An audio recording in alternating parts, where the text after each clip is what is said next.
Reporter বিপ্লব মুখার্জির শান্তির সংসারে আমি এমন বিষ ঢেলেছি যে সে বিষের জ্বালায় পুরো ফ্যামিলিটাই জ্বলছে। রিপোর্টারের কলম বন্ধ হয়ে গেছে, আর ওই অহংকারী ইনকাম ট্যাক্স অফিসার স্বরূপ সান্যাল তার আদর্শ হারিয়ে কয়েদ সেজে জেল কাটছে। আর রিপোর্টারের সেই কচি বোনটার জীবন গড়ার সমস্ত স্বপ্ন আজ মুখ থুবড়ে পড়েছে।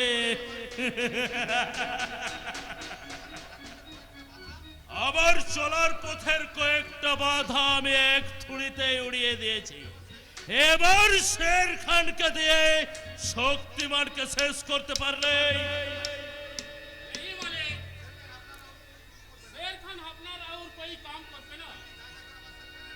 তুই কি কায়দা করে আবার শের খানের রেট বাড়াতে এসেছিস রহমান? দেব 20, 25, 50,000 লাগলেও আমি দিতে রাজি আছি।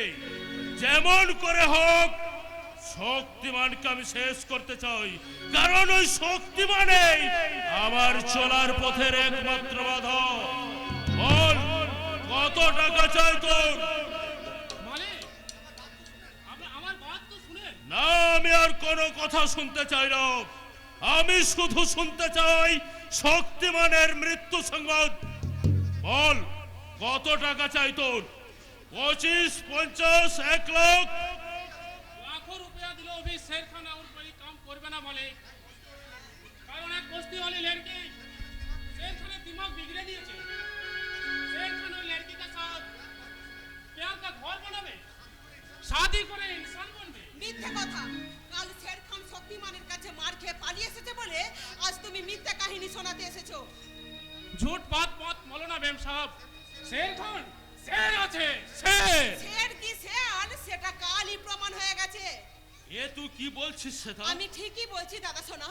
একটা পাগল এসে যদি না বাঁচাতো তাহলে তাহলে শক্তিমানের পরিবর্তে শের খানের নামটাই হয়তো কাল পৃথিবী থেকে মুছে যেত।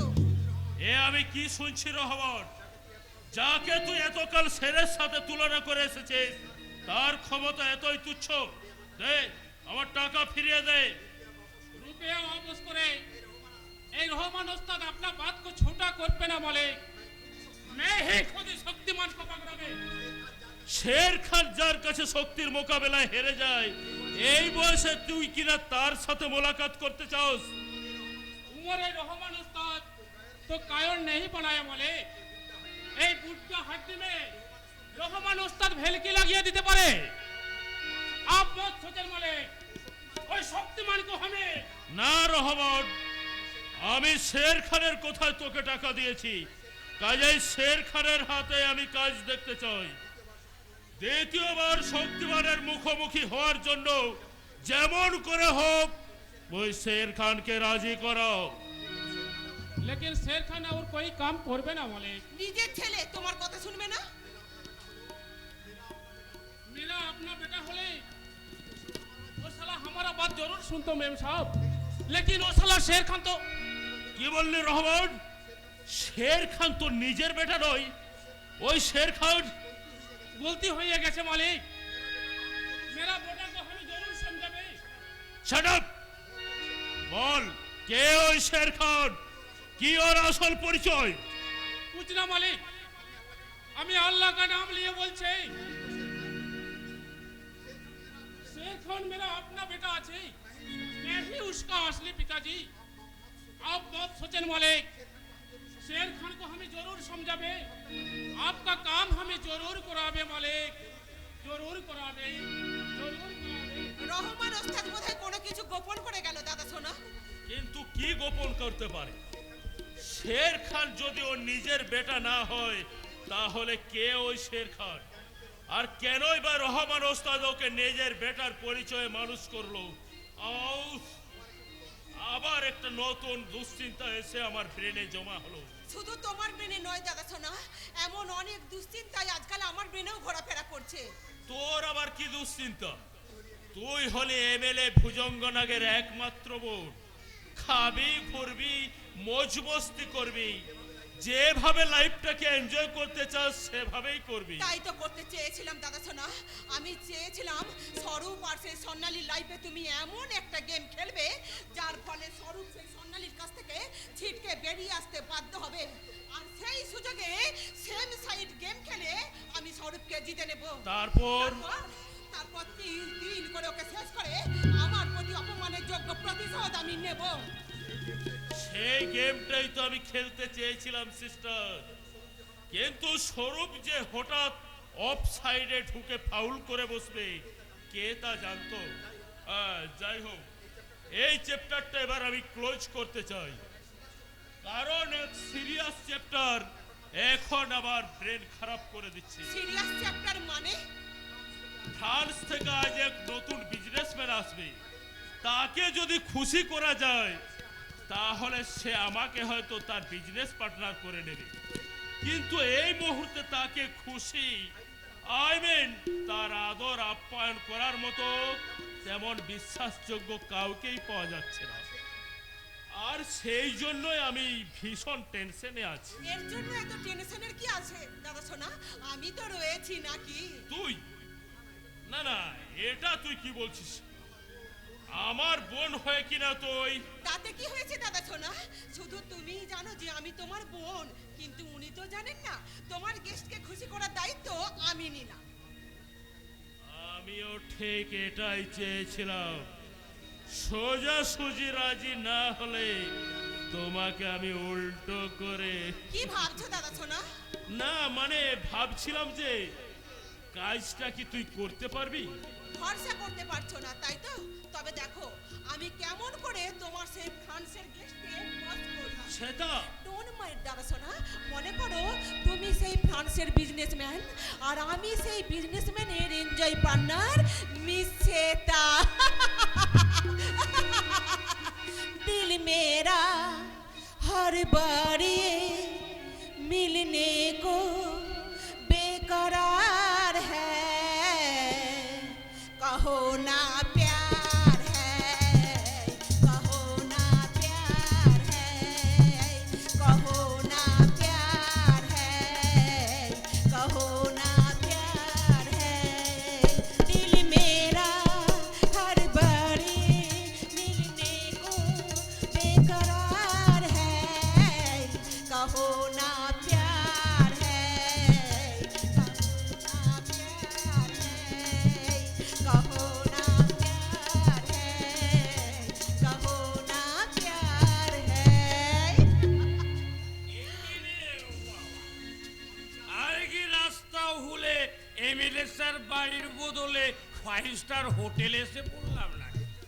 5 স্টার হোটেল নয় মিস্টার রায়, ভালো করে চেয়ে দেখুন, এটা আমারই বাড়ি। আপনার সব কিছুতে একেবারে রাজকীয় ব্যাপার। এই বাড়িতে বসে এমন মেয়ে ছেলে আমদানি করা একমাত্র তোমাকে মানায় স্যার। কি বললেন? এ তাই মালটার জন্য কত রেট দিয়েছেন? পারলে আমিও না হয় একদিনের জন্য। Shut up! আমি কোনো মালটার নই, আমি ওনারই একমাত্র বোন। ইডিয়েট একটা।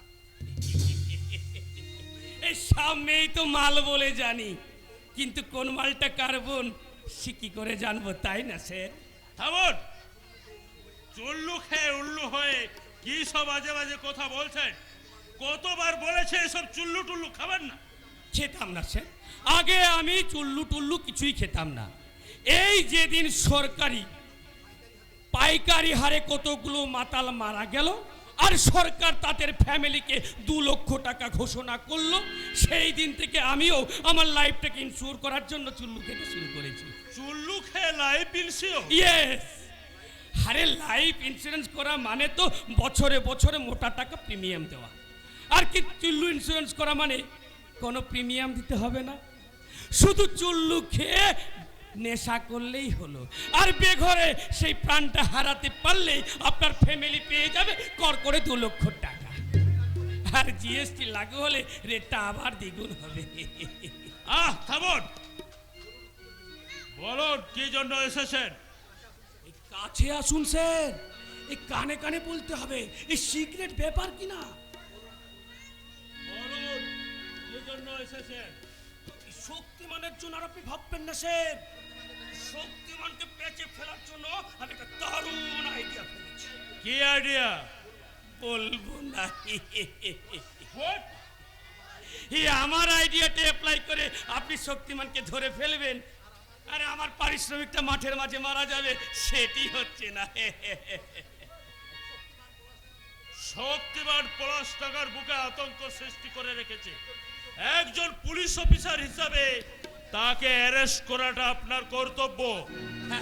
আজকালকার দিনে কে কত কর্তব্য পালন করে স্যার। আপনার কথাই ধরুন না, যারা আপনাকে ভোট দিয়ে জেতালো তাদের পেছনে এখন বাস দিয়ে আপনার সাড়ে সর্বনাশ করছেন, আর নিজের যৌবনটা সারা বছর পৌষ মাস বানিয়ে ফেলছেন। মিস্টার রায়, এই নইলে ভোটে দাঁড়ানোর আগে যেখানে আপনার ব্যাংক ব্যালেন্স ছিল মাত্র 5 লাখ টাকা, আর এমএলএ হওয়ার পর সেখানে আপনার ব্যাংক ব্যালেন্স দাঁড়ায় 5 কোটি। দাঁড়ায় কি করে স্যার? আপনার ঘরে কি আলাদিনের আশ্চর্য প্রদীপ আছে স্যার? যা শাট আপ। আজকাল আর কেউ জনগণের সেবা করার জন্য রাজনীতি করে না, রাজনীতি করে পকেট ভরানোর জন্য। ঠিক আজকালকার দিনে পুলিশেরাও ঠিক নিজেদের ডিউটি করে না, এই আপনাদেরই পকেট ফুটো করে আপনাদের কাছে কিছুটা মাল করি বের করাটা আমাদের কাছে ওভার ডিউটি। তা আপনার ওই ওভার ডিউটির দক্ষিণেটা কত বলুন তো? বলবো না। মিস্টার রায়, কি বলবো স্যার, এমন প্ল্যান ফেলেছি যে শক্তিমান তো বাচ্চা ছেলে, ওর বাপ পর্যন্ত সুসুর করে এই বিবেক দারোগার ফাঁসে মাথা গোলাবে। এই শুধু জাম্প করে প্যান্টটা আটতে পারলেই। কিন্তু টোপটা কিসের? বলবো না। এ তো মহা মুশকিলে পড়া গেল। শক্তিমানকে ধরার জন্য আপনাকে কত টাকা দিতে হবে বলুন তো? 10,000, 20,000? ওটা তো আমার টোপ সাজাতেই শেষ হয়ে যাবে স্যার। কি বললেন? মানে আজকালকার পুলিশেরা তো আপনাদের বলে বলিয়েন, আপনারা যত টাকা ঘুষ দিয়ে আমাদের দিল খুশ করবেন, আমাদের শক্তি ঠিক ততগুণ দ্বিগুণ হয়ে যাবে। ঠিক আছে, ঠিক আছে, আপনাকে আমি 25,000-এ দেব, কিন্তু কাজটা যদি না হয়। হবে না মানে? আমি হলাম এই পলাশডাঙ্গা থানার অফিসার ইনচার্জ, আর আমি কিনা একজন সামান্য গুন্ডাকে। শক্তিমানের কানে আমার কথাটা পৌঁছাবে না তো? মিস্টার রায়, এই শুনুন স্যার, আমি আমার এই খাকি উঠছে সাপোর্ট করছি। এই 3 দিনের মধ্যে আপনাকে শক্তিমানকে যদি হাজির করতে আপনার সামনে না পারি, তাহলে বাকি টাকাটা আর লাগবে না। 10,000 টাকা অ্যাডভান্স দিন, অ্যাডভান্স। এই নেই। বাবা বাবা, চমৎকার! এই হলো আজকের সভ্য সমাজের নিদর্শন। আরে এটাই হলো এই স্বচ্ছ ভারতের বাস্তব চিত্র। এই পাগলাটা আবার কোথা থেকে এলো? এই পাগলা টাগলা নয় স্যার, আমার মনে হয় ও একটা ভিখারি, আর আজকালকার ভিখারিরাও দার্শনিকের মতো কথাবার্তা বলে। বলবেই তো স্যার, ভিখারিরাই তো এদেশের সময় দর্শনটাকে ভালো করে জেনেছে। এদেশের নেতা মন্ত্রী আমলাদের কোটি কোটি টাকা ওই সুইস ব্যাংকে পড়ছে, অথচ এদেশের অধিকাংশ মানুষ দুবেলা পেট ভরে খেতে পায় না। ঠিক বলেছ। বড় লোকেরা তাদের ছেলে মেয়ের বিয়েতে কোটি কোটি টাকা খরচ করছে, আর আর সেই বিয়েতে বেঁচে যাওয়া লাখ লাখ টাকার দামি খাবার আমাদের মতো ভিখারিদের না দিয়ে কুকুরদের জন্যই ডাস্টবিনে ফেলে দেওয়া হচ্ছে। যে সমাজে একটা মানুষের চেয়ে কুকুরের কদর বেশি, সে কেমন সভ্য সমাজ তোমরা বলতে পারো? এই রাস্কেল, দূর হয়ে এখান থেকে, নইলে লাথি মেরে তাড়াবো। ও তো দেখছি অতি বাস্তব কথাই বলছে স্যার। এই আপনার কথাই ধরুন না, আপনার 2টো কুকুর পুষতে মাসে যা খরচ হয়, তাতে তো 20টা ভিখারিকে পোষা যেত।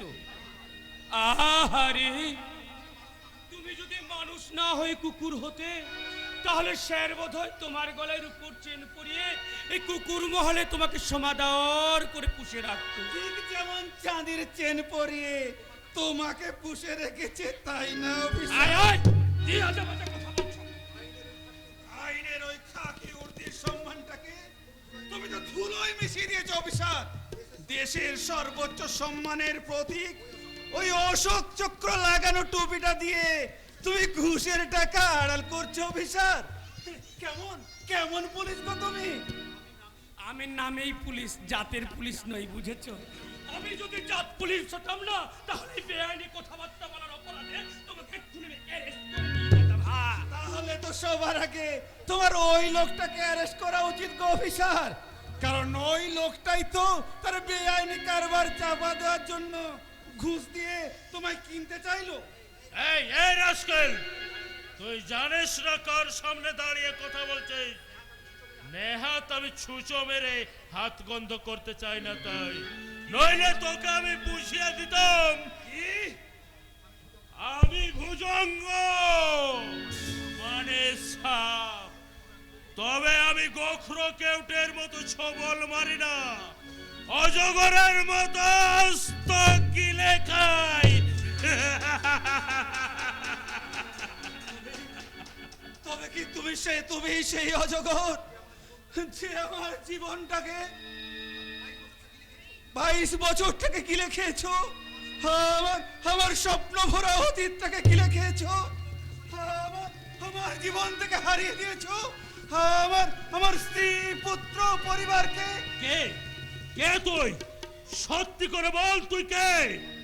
আমি ধ্বংসের মহাধূমকেতু, আমি সর্বনাশের বন্যে, আমি মহাপ্রলয়ের মহানটরাজ, আমি সাইক্লোন, আমি ঘূর্ণি। হুঁশিয়ার ভুজঙ্গনাগ, একটা কথা কান খুলে শুনে রাখো, তোমারে বধিবে যে গোকুলে বাড়িছে সে।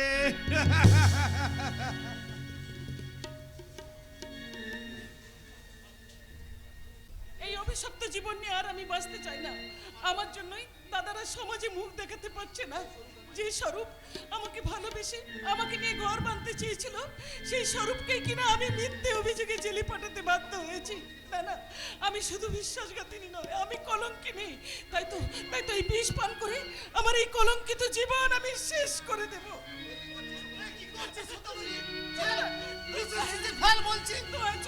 আমাকে মরতে দে, এই কলঙ্কে আমি আর বইতে পারছি না। হ্যাঁ, তাহলে আর কিছুক্ষণ অপেক্ষা কর, দাদা বাড়ি ফিরলে আমরা সবাই একসাথে বিষ খেয়ে মরবো। না রে ছোটদা, না, আমার কলঙ্কের সাজা তোদের আমি কাউকে নিতে দেব না রে ছোটদা, কাউকে না। এই কলঙ্ক শুধু তোর একা, তাহলে কেন আমাদের সবাইকে সমাজে মুখ লুকিয়ে চলতে হয়? কেন পাড়া প্রতিবেশীর হাত থেকে, ব্যঙ্গ বিদ্রুপের হাত থেকে বাঁচতে আমাকে সন্ধ্যের পর ঘরের বাইরে বেরোতে হয় রে বল? সবই আমার জন্য রে দাদা, সব দোষ আমার। না, সব দোষ ওই লম্পট স্বরূপটা। 5 বছরের জেল না হয়ে শয়তানটার যদি ফাঁসি হতো, তাহলে সবচেয়ে বেশি খুশি আমি না রে হতাম। ছোটদা, না না, ওই অসহায় মানুষটার আর কোনো ক্ষতি তোরা করতে চাস না। অসহায় তুই কাকে বলছিস স্বর্ণালী? যে ভালোবাসার সুযোগ নিয়ে তোর যে লম্পট তোর জীবনটাকে নষ্ট করে দিয়েছে। আমি তোদেরকে কেমন করে বোঝাই? স্বরূপ লম্পট নয়, কোনো অপরাধ সে করেনি ছোটদা। অপরাধ করেনি মানে? তাহলে কেন তুই সেদিন তার বিরুদ্ধে শ্লীলতাহানির অভিযোগ করেছিলি? এই অভিযোগ কি সেদিনের তোর মিথ্যে ছিল রে বল? জানি না রে ছোটদা, আমি কিচ্ছু জানি না। তবে শুধু এইটুকু বলতে পারি, একটা নির্মম মিথ্যে আমার জীবনের সবটুকু সত্যকে গ্রাস করেছে। সেই মিথ্যেটা যদি প্রকাশ হয়, তাহলে আমাদের সবাইকে ভয়ঙ্কর বিপর্যয় ঘটবে রে ছোটদা। ভয়ঙ্কর বিপর্যয় মানে? দোহাই ছোটদা, এর বেশি আর কিচ্ছু জানতে চাস না, আমি আর কিচ্ছু বলতে পারবো না। কিচ্ছু না। বেশ, আর আমি তোর কাছে কোনোদিন কিছু জানতে চাইবো না রে বল। ছোটদা, কিন্তু তুই আমায় কথা দে, আর কোনোদিন মরার কথা ভাববি না। ছোটদা, আমাদের মুখের দিকে তাকিয়ে যে দাদা বৌদি সোনা সন্তান হওয়ার যন্ত্রণা ভুলে আছে রে বোন, সেই আমরাই যদি ওদের কথা একটু না ভাবি, তাহলে মানুষ দুটো বাঁচবে কেমন করে রে বোন? ছোটদা, আমি আর কোনো কথা নয়। হ্যাঁ, তুই একটু বিশ্রাম কর। হ্যাঁ, বৌদি বলছিল ঘরে চাল ডাল বাড়ন্ত সত্য নেমে এসেছে। এই সময় ওই মণ্ডলপুরি গ্রামের ভিতরে তত্ত্বটা দোকান থেকে কিছু কেনাকাটা করে আসি, কেমন? যতই তোরা আমাকে সান্ত্বনার প্রলেপ দিস রে ছোটদা, আমার মনের ক্ষত কি তোরা কোনোদিন ঢাকতে পারবি? পারবি না। স্বরূপের উপর যে অন্যায় আমি করেছি আমি জানি তার ক্ষমা হয় না। তবু যদি কোনোদিন স্বরূপের সঙ্গে আমার দেখা হয় তাহলে তার পা দুটো জড়িয়ে ধরে বলবো, স্বরূপ তুমি আমাকে ক্ষমা করো, স্বরূপ তুমি আমাকে ক্ষমা করো। ক্ষমা? স্বরূপ তুমি? হ্যাঁ, আমি যাকে তোর বলাৎকারের অভিযোগে জেলে পাঠিয়েছিলি তাকে হঠাৎ এমন চোখের সামনে দেখে ভূত দেখার মতো চমকে উঠলি, তাই না? স্বরূপ তুমি জেল থেকে ছাড়া পেয়েছো? আরে ছেড়ে দেবে কোন সারা? আমি তো জেল থেকে পালিয়ে এসেছি। কিন্তু পুলিশ যদি আবার তোমাকে গ্রেফতার করে? তাতে তোর কি রে শয়তানি? তুই আমার উপর বলাৎকারের পরোয়ানা চাপিয়ে আমার জীবনটাকে কেরোসিন বানিয়ে দিলি, অথচ তুইও জানিস আর আমিও জানি যে আমি নির্দোষ। তবু শালা মিথ্যে পরোয়ানা মাথায় নিয়ে আমাকে জেলে যেতে হয়েছে। স্বরূপ কিন্তু না, কোনো অপরাধ না করে আমি জেলে যেতে বাধ্য নই। তাই তো জেল খাটার আগে তোকে আমি ভালো করে বোঝাতে এসেছি বলাৎকার কাকে বলে। কেউ না স্বরূপ, ও প্লিজ তুমি কেউ না স্বরূপ।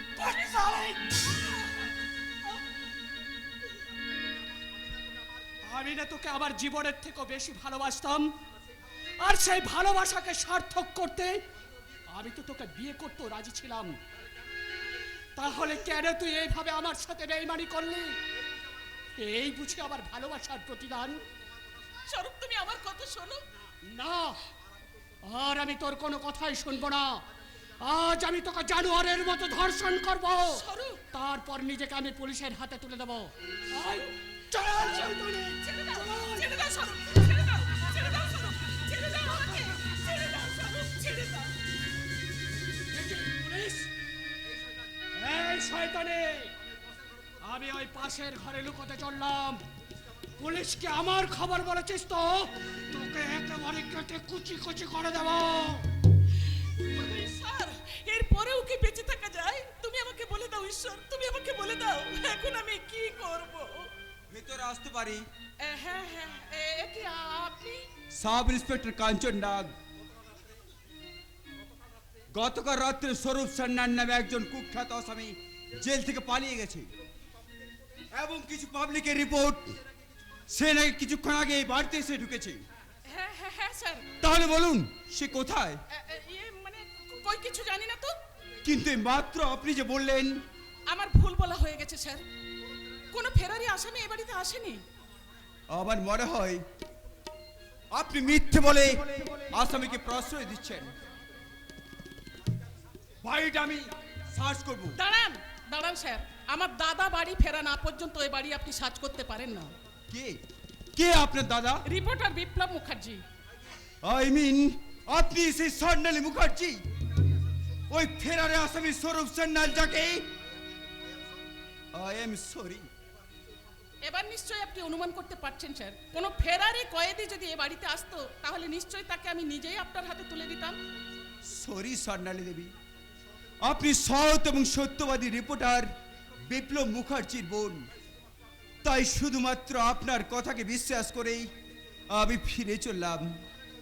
আপনাকে অযথা বিরক্ত করার জন্য আমি দুঃখিত। নমস্কার। সত্যবাদী রিপোর্টার বিপ্লব মুখার্জির বোন আজ মিথ্যের সাগরে তার জীবনের ভেলা ভালিয়েছে স্যার। তাই দুর্ভাগ্যের ঘূর্ণিঝড়ে জীবনের ভেলা হয়তো কোনোদিন মিথ্যের সাগরেই ডুবে যাবে স্যার, মিথ্যের সাগরে। আর সেই সাগর থেকে তুমি তুলে আনবে মুঠো মুঠো বাঁচার মুক্ত। স্বরূপ তার জীবনের সমস্ত যুদ্ধে পরাজয় স্বীকার করে চিরদিনের মতো আলোর জগৎ থেকে হারিয়ে যেতে চললো। এই অভাগা স্বরূপকে তুমি ক্ষমা করো স্বর্ণালী। তোমার প্রতিশোধ তুমি নেবে না স্বরূপ? প্রতিশোধ নিতে আমি আসিনি স্বর্ণালী, আমি এসেছিলাম তোমার সাথে অভিনয় করতে। হ্যাঁ, অভিনয়। যে অন্ধকারের রাজ্যে তুমি আমায় ঠেলে দিলে সেখানে বাঁচতে গেলে যে আমাকে পাপ, অভিশাপ আর ঘৃণাকে সঙ্গী হিসেবে কাছে টেনে নিতে হবে। স্বরূপ তুমি। কিন্তু আমার আহত বিবেক যে আজও ন্যায়ের স্বপ্ন দেখি স্বর্ণালী। আমার অসহায় অতীত যে আজও বারবার হাতছানি দিয়ে আমায় পিছু ডাকে। তাই তো এই নরকের দুনিয়ায় নরকের ক্রিমিকিট সাজতে না চাইলেও অন্তত অভিনয় করে যাতে বেঁচে থাকতে পারি। তাই তো তোমার সাথে অভিনয় করে নিজেকে একটু পরখ করে নিলাম। স্বরূপ, আমি পারবো স্বর্ণালী, আমি পারবো। জোর করে তোমার মতো নারীদের সব কিছু কেড়ে নিতে না পারলেও এই পাপের নরকে আমি আবার সব কিছু হারাতে পারবো স্বর্ণালী, সব কিছু হারাতে। যেও না স্বরূপ, আমার শেষ কথাটা তুমি শুনে যাও স্বরূপ, আমার শেষ কথাটা তুমি শুনে যাও। দাদা, একটা ফেরারি কয়েদিকে প্রশ্রয় দিয়ে তুই কি অন্যায় করিসনি? দাদা আমি তুই নয় আদর্শবান রিপোর্টার বিপ্লব মুখার্জির বোন? আমার শিক্ষাকে অপমান করে অন্যায়কে প্রশ্রয় দিতে বিবেকে তোর একটুও বাঁধলো না? তুমি বিশ্বাস করো দাদা, আমি চুপ! ওই পাপ কণ্ঠে তুই আমার দাদা বলে ডাকবি না। বল বল কেন তুই এমন কাজ করলি? বল বল বল বল কেন তুই এমন কাজ করলি? বল। মারছো কেন মেয়েটাকে? থামো, থামো বলছি। ছেড়ে দাও আমাকে। আজ আমি মরে শেষ করে ফেলবো। তুমি কেমন মানুষ গো, যে মেয়েটা দুঃখে লজ্জায় নিজে আধমরা হয়ে বেঁচে রয়েছে, আর তাকে নতুন করে কি মারবে তুমি? ও একেবারে মরে গেলে বোধহয় আমি সব থেকে শান্তি পেতাম রমা। না গো না, এমন কথা তুমি বলো না। আমি জানি তুমি অনেক যন্ত্রণায় এই কথাগুলো বলছো, কিন্তু তোমার চেয়ে অনেক বেশি যন্ত্রণা যে এই মেয়েটা বয়ে বেড়াচ্ছে। তাই আমরা যদি ওকে সান্ত্বনা না দিই, তাহলে ও বাঁচবে কেমন করে? ওর বেঁচে থাকা আর মরে যাওয়া আমার দুটোই আমার কাছে সমান। কি বললে তুমি? এমন নিষ্ঠুর কথাটা তুমি বলতে পারলে? তোমার কি মনে নেই, আমি যখন আমাদের সন্তান না হওয়ার যন্ত্রণায় গুমড়ে গুমড়ে থাকতাম, তখন তুমি এই মেয়েটাকে আমার কোলে তুলে দিয়ে বলেছিলে, রমা, ঈশ্বর আমাদের সন্তান দিলে না তো দুঃখ কিসের? এই স্বর্ণালী আমাদের সন্তান, একে আমরা নিজের সন্তানের মতো মানুষ করব। রমা, সেই তুমি আজ ওর মৃত্যু কামনা করছো। ও যদি তোমার বোন না হয়ে নিজের মেয়ে হতো, তাহলে কি এই কথাটা এত সহজে তুমি বলতে পারতে? হ্যাঁ হ্যাঁ আমি পারতাম, কারণ আমার কাছে সম্পর্কের চেয়ে সত্যের কদর অনেক বেশি। আর আজ যে কাজও করেছে তার জন্য ওকে বোন বলে ভাবতেও আমার ঘৃণা হচ্ছে। ঘৃণা হচ্ছে, তাই না দাদা? কিন্তু যে ফেরারি কয়েদিকে প্রশ্রয় দেওয়ার অপরাধে আজ আমি তোমার কাছে ঘৃণার পাত্রী সেজেছি, সেই স্বরূপকে আসামি সাজাতে তোমাকেও একদিন আমার মতো মিথ্যেকে প্রশ্রয় দিতে হবে দাদা, মিথ্যেকে প্রশ্রয় তার দিতে মানে? হবে। স্বরূপ সম্পূর্ণ নির্দোষ দাদা, কোনো অপরাধ সে করেনি। স্বর্ণালী,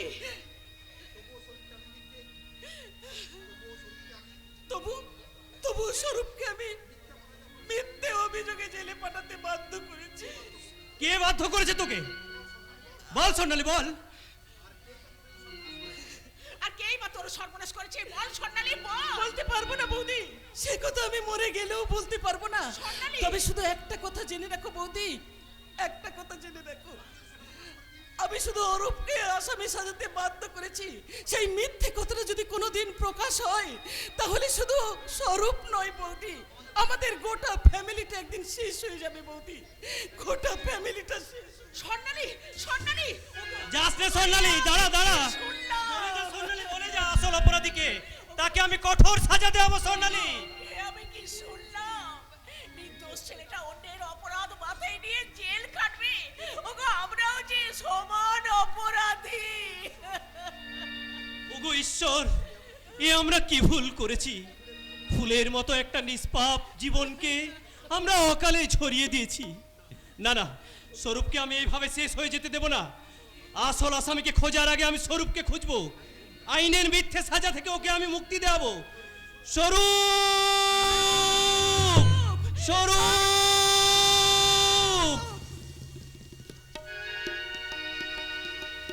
খোকা, খোকা, হ্যাঁ গো, তোমরা কেউ আমার খোকাদেরকে দেখেছো? একজনের বয়স 8 বছর আর একজন 9 মাসের ছোট। দুটোই ভীষণ দুষ্টু, একদম ঘুমোরে। তাই তো না? তাই তো ওদের মা ওদেরকে বুকে জড়িয়ে ধরে ঠিক এই গানটা গিয়ে ওদের ঘুম পাড়াতো। আয় ওরে ঘুম পড়িরা ঘুম দিয়ে যা আমার ছোট্ট সোনার চোখে ঘুম দিয়ে যা ঘুম দিয়ে যা আয় ওরে ঘুম পড়িরা ঘুম দিয়ে যা আমার ছোট্ট সোনার চোখে ঘুম দিয়ে যা ঘুম দিয়ে যা ঘুম দিয়ে যা কে গায়ে পাগল করে গান? এ পাগলা বাবা? তুমি তুমি আমার খোকাদেরকে দেখেছো বাবা? কারা তোমার খোকা? তা তো জানি না। হ্যাঁ, তবে তবে শুধু এটুকু মনে আছে 22 বছর আগে ওদের মাটাও মরে গেছে, আর ওরা আমার বুক থেকে কোথায় হারিয়ে গেছে জানো? হ্যাঁ জানো বাবা, আমার আমার বড় খোকা যদি বেঁচে থাকতো তাহলে সে হয়তো তোমার বয়সী হতো। কে গো তুমি পাগলা বাবা? আর কারা তোমার খোকা? আর কেমন করেই বা হারিয়ে গেছে তোমার খোকা? সে এক মর্মান্তিক কাহিনী বাবা। সে দিনটা ছিল 22 বছর আগের এক 27 ফাল্গুনের সোনালী সন্ধ্যা, আমাদের বিবাহ বার্ষিকীর শুভ দিন। বিবাহ বার্ষিকী? হ্যাঁ, আমরা আমরা যখন সেই মধুময় অতীতের স্মরণ উৎসবে মগ্ন, তখন তখন হঠাৎ জমদূতের মতো এখানে এসে হাজির হলো ওই ভুজঙ্গ নাগ আর তার পোষা গুন্ডারা। ভুজঙ্গ নাগ? হ্যাঁ, শয়তানটা আমাকে ভয়ঙ্কর ভাবে মারতে থাকলো। আমার স্ত্রী বাধাইতে এলে ওই জানোয়ারটা তাকে ধর্ষণ করে খুন করলো। পাগলা বাবা? আর সেই দুর্ঘটনার ঘূর্ণিপাকে কোথায় হারিয়ে গেল আমার সন্তান তা আমি জানি না বাবা। তবে তবে তবে সেদিনে তুমি কি সেই আদর্শবান পুলিশ অফিসার সত্যবান রায়? না, সত্যবান রায় আজ মরে গেছে। সত্য মানে সত্য আজ মাটিতে মুখ থুবড়ে পড়েছে গো। তার আদর্শ ডুকরে ডুকরে কাঁদছে। আজকের সমাজে যারা আদর্শ নিয়ে বাঁচতে চায় তাদের তো এমনই পরিণতি হয় গো। কিন্তু কিন্তু তুমি সত্যবান রায়ের নামটা জানলে কেমন করে? কে বাবা তুমি? মনে করো আমি তোমার হারিয়ে যাওয়া স্নেহের কমলের মধ্যে ফোটা একটা স্নেহের কোমল। তোমার দুই সন্তানের মধ্যে হারিয়ে যাওয়া নতুন করে কুড়িয়ে পাওয়া তোমার সোনা মানিক। সোনা মানিক? তোমার ওই স্নেহাতুর বুকে আমায় একটু জায়গা দেবে বাবা? না না, আমার স্নেহাতুর বুকে আমি কাউকে জায়গা দেবো না। যখন যখন আমার কোকারা ফিরে এসে দেখবে তার বাবার অর্ধেকটা বুক দখল করে ফেলেছি, তখন তখন তারা যে বড় অভিমান করবে গো। না না, আমি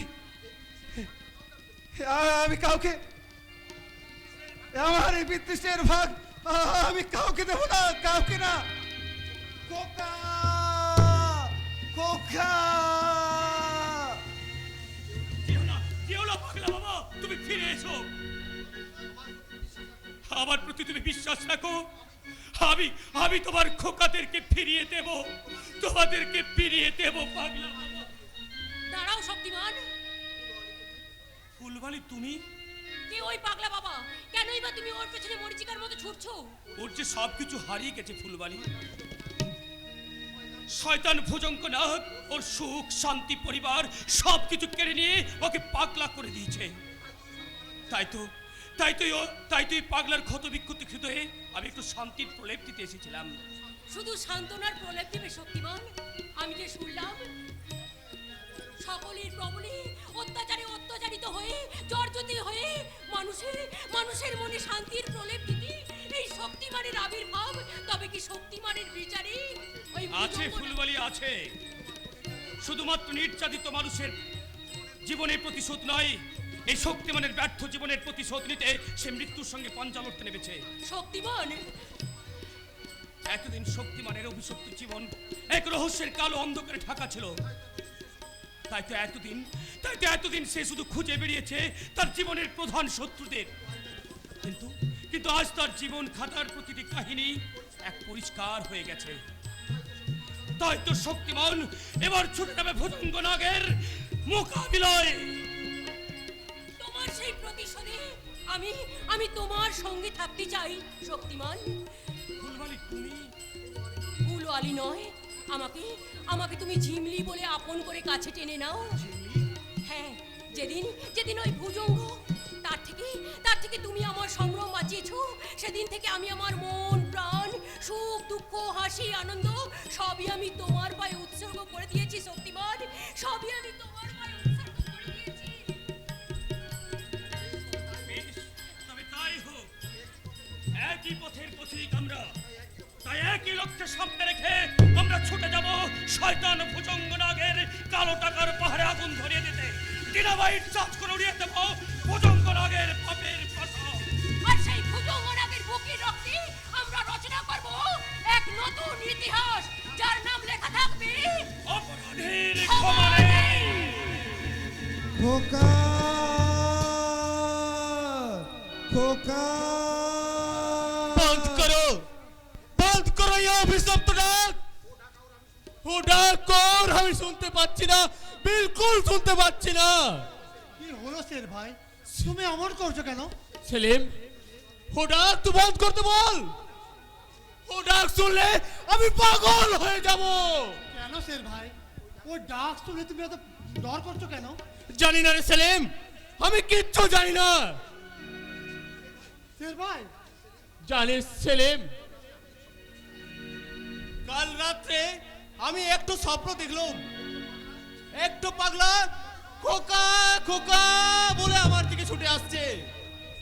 और हमें उसका प्यार लेते पिताजी पिताजी बोले उसका गोद में झाँपिए पड़लुम। लेकिन अचानक আমি দেখলুম কি দেখলে শের ভাই?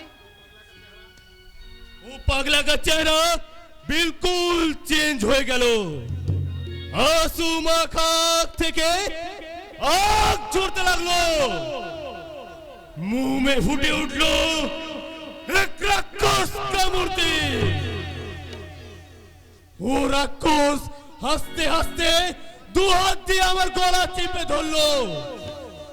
और আমি डर से চিৎকার করতে করতে শের ভাই, এ তোমার কি হলো শের ভাই? সারা দুনিয়া যে শের খানকে ডর করতো, সেই শের খানই কিনা একটা পাগলের খোকা ডাককে এত ডর করছে। तू और तेरा बहन हमारा शेर को कायर बनाया। कायर नहीं उस्ताद, सेलिम में शेर को एक नया जिंदगी का रास्ता दिखाई छे और सबनम हमके नतून करे बाँचते শিখিয়েছে। ओ जिंदगी तुझे रोटियां और कपड़ा देते पारबे ना रे बेटा। तेरे को शेर का माफिक जीना है तो तू मेरा पास आ जा। नहीं उस्ताद, हम इस सबनम को प्यार का कसम लिए छे और कभी चाकू पिस्तौल धरबे ना। शाबाश बेटा शाबाश। जो रहमान उस्ताद आपने को भूखा रखे तेरा मुझे रोटी डालिए छे, सिर्फ एक कपड़ा पहन के लिए बादशाह का माफिक साजिए रेखे छे। ওই রহমান ওস্তাদ পর হয়ে গেল और ये झूठा प्यार करने वाले तेरा बहुत अपना হয়ে গেল। क्या रे बेटा?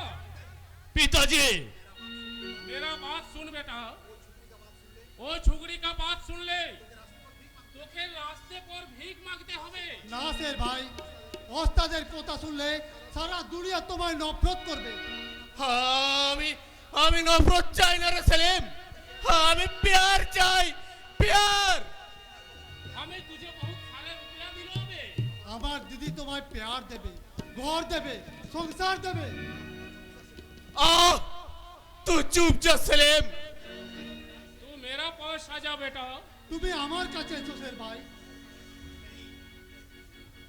नहीं, এই নফরত का দুনিয়ায় আমি शेर হয়ে বাঁচতে চাই নাই পিতাজি।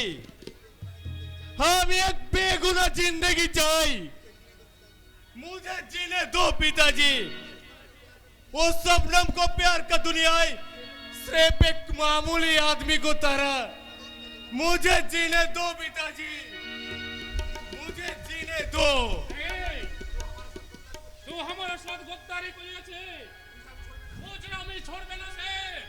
যে হাতে তোকে আমি পাল পোষ করিয়েছি, ওই হাতে তোকে আমি খবরদার! ওর বুক থেকে এক বিন্দু রক্ত ঝরাতে পারবি না, তাহলে তোকে আমি কোন তুম কোন আছো, তুম কোন? আমি মহাকাল। আমি তোর মৃত্যুদূত।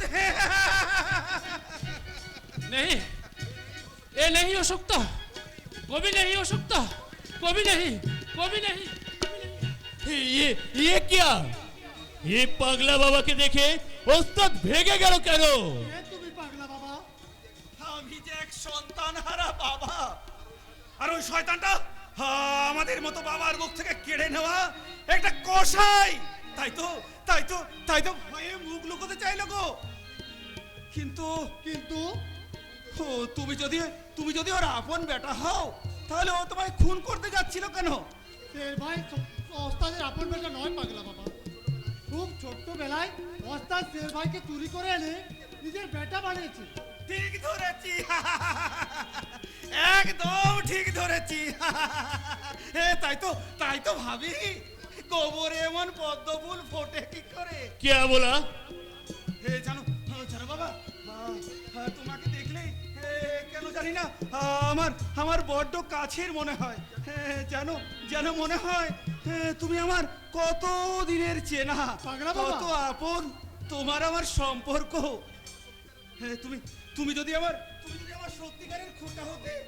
পাগলা বাবা, পাগলা বাবা নয়, শুধু বাবা বল। বাবা, একটিবার শুধু বাবা বলে ডাক। বাবা, কত কাল আমি ওই মধুমাখা ডাক শুনি। বাবা, বল বাবা, আবার বল, বাবা, বাবা।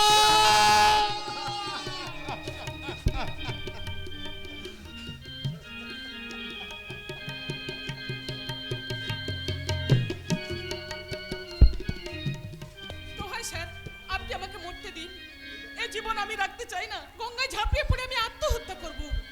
মৃত্যুই জীবনের শেষ সমাধান নয় স্বর্ণালী দেবী। সমাজ সংসারের বিরুদ্ধে সংগ্রাম করে বেঁচে থাকা হলো জীবন। সংগ্রাম করতে করতে আমি হেরে গেছি স্যার, তাই তো হেরে যায় জীবনটাকে নিয়ে আর আমি বেঁচে থাকতে চাই না, আমি মরতে চাই। আপনি আমাকে যেতে দিন। দাঁড়ান স্বর্ণালী দেবী, আত্মহত্যা করতে যাওয়া অপরাধ। একজন পুলিশের অফিসার হিসাবে কখনোই আমি আপনাকে আত্মহত্যা করতে দিতে পারি না। আহ, ছাড়ুন, হাত ছাড়ুন, হাত ছাড়ুন, ছাড়ুন বলছি। স্বর্ণালী দেবী, আপনার সৎ এবং সাহসী রিপোর্টার বিপ্লব মুখার্জির বোন, এমন একজন মানুষের বোন এত ভীরু কাপুরুষ হয় কি করে? স্যার, সাহিত্যিকদের মতো ব্যস্ত বড় বড় আপনি কথা বলছেন স্যার, কিন্তু বলুন তো স্যার, যে সভ্য সমাজ নারীর মান সম্মানে সুরক্ষা দিতে পারে না, সে কেমন সভ্য সমাজ? আর সেই সমাজে বেঁচে থেকে কি লাভ? স্বর্ণালী দেবী, যখন সমাজ সংসার আঙুল দেখিয়ে বলবে ওই যায় সে ধর্ষিত মেয়েটা, তখন কি মনে হবে না স্যার এর থেকে মরে যাওয়া অনেক ভালো ছিল? স্বর্ণালী দেবী, এই কলঙ্কিনীর হাত দুটো ধরে কেউ তো তার স্বপ্নের বাসর সাজাতে আসবে না স্যার, কেউ তো দেবে না তার মনের মণিকোঠায় একটুখানি ভালোবাসার আশ্রয়। আমি যদি আশ্রয় দিই, স্যার আপনি, হ্যাঁ আমি তোমার হেরে যাওয়া জীবনটাকে আবার আমি নতুন করে জেতাবো স্বর্ণালী। তাই তো তোমাকে আমার স্ত্রীর যোগ্য মর্যাদা দিয়ে নিয়ে যেতে আজ আমি তোমার হাত ধরলাম।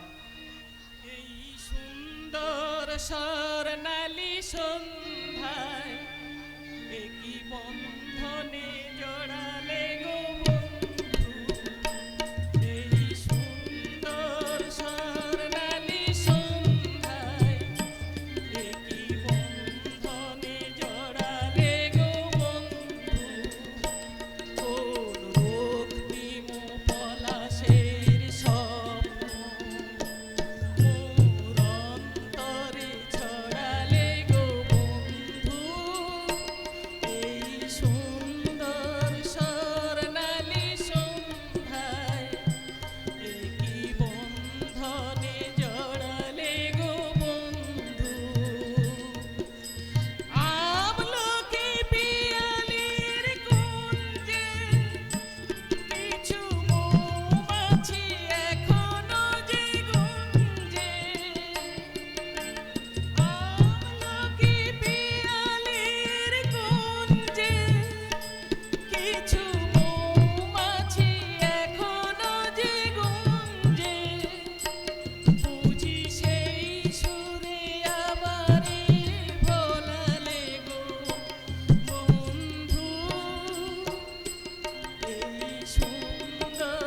স্বর্ণালী সন্ধ্যায় কি বন্ধনে জড়ালে গো বন্ধু এই সুন্দর স্বর্ণালী সন্ধ্যায় কি বন্ধনে জড়ালে গো বন্ধু। বেশ শক্ত করে ধরবেন স্যার, নইলে হয়তো ফসকে যেতে পারে। এ কি ফেরারে আসবে স্বরূপ সান্যাল, আর আমি তোমাকে পালাতে দেবো না। দোহাই স্যার, আপনি ওকে যেতে দিন। ও নিরপরাধ, ও কোনো অপরাধ করেনি, ও আজ পরিস্থিতির শিকার। পরিস্থিতির শিকার? হ্যাঁ স্যার, অপরাধী জানিল না কিবা অপরাধ বিচার হইয়া গেল। এমনই এক বিচারের সাজাপ্রাপ্ত আসামি আমি। কিন্তু এখানে কেন এসছো? আমি আমার হারিয়ে যাওয়া অতীতটাকে খুঁজতে এসেছিলাম স্যার, কিন্তু এসে দেখলাম আমার সেই অতীত আজ নতুন বর্তমানের সাথী হয়ে আমার ভবিষ্যৎটাকেই অন্ধকার করে দিয়েছে। এসব তুমি এসব তুমি কি বলছো স্বরূপ? আজ তোমার পরিচয় যাই হোক, একদিন তো তুমি ছিলে। না স্যার, ভদ্র সন্তান বলে আর আমার বিদ্রুপ করবে না। আমি তো সারা একটা মাতাল চরিত্রহীন। না স্বরূপ না, আমি তো জানি তুমি সম্পূর্ণ নির্দোষ। আপনি ভুল জেনেছেন মেম সাহেব, আমি তো শালা একটা লম্পট চরিত্রহীন মাতাল। স্বরূপ! এই দেখুন, এই দেখুন, এই তো আমি মদ খাচ্ছি, এই তো আমি মদ। স্বরূপ! স্বরূপ, মেম সাহেব বড্ড ভালো মানুষ। এমন একটা ভালো মানুষকে বিয়ে করলে আপনি ভীষণ সুখী হবেন স্যার, ভীষণ সুখী। স্বরূপ, স্বরূপ তুমি। আমি আমার জীবন যন্ত্রণার জ্বালা মেটাতে এই কারণ সুধাকে কাছে টেনে নেব, আর আবার ক্লান্ত অবসন্ন মনটাকে সান্ত্বনা দিয়ে বলবো, मेरा जीवन कोरा कागज कोरा